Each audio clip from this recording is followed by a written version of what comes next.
Alors, je m'appelle Olivier Jacquet, je suis ingénieur de recherche à la chaire UNESCO Culture et Tradition du vin de l'Université de Bourgogne et chercheur en histoire contemporaine au centre Georges Chevrier, qui a un UMR-CNRS en lettres, langues et histoire.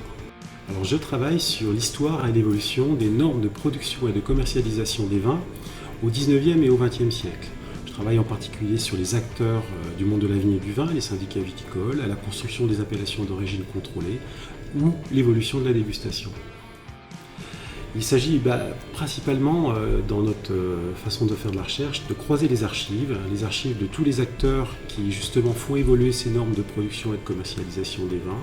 Ce sont des syndicats viticoles avec des comptes rendus syndicaux par exemple, des comptes rendus de dégustation qui courent entre le 19e et le 20e siècle, ou d'autres archives nationales ou internationales de réglementation de la vigne et du vin. Alors l'objectif de ces recherches est double, il s'agit de comprendre comment les territoires viticoles d'aujourd'hui se sont construits à travers l'histoire, et puis d'autre part d'essayer aussi de détricoter justement cette histoire, parce que l'histoire de la vigne et du vin c'est une histoire qui est largement mythifiée, et nous le but c'est d'aller derrière les mythes pour essayer de comprendre cette réalité historique et comment ces changements se sont réellement effectués.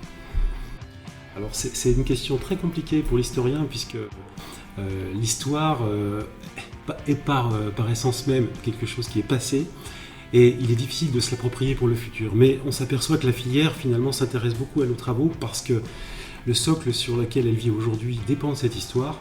Elle s'en imprègne, elle l'utilise aussi finalement pour essayer de construire son passé, tout simplement. Alors c'est très difficile de constituer une vision d'avenir quand on est historien, mais l'histoire nous montre malgré tout que la filière vitivinicole, en particulier en Bourgogne, a été évolutive tout au long finalement de son existence. Je pense que ça va continuer d'évoluer, que ce soit en termes de prescripteurs, d'acteurs, de jeux de pouvoir. L'avenir nous dira lesquels, mais ce qui est certain, c'est qu'elle ne sera pas figée, elle évoluera.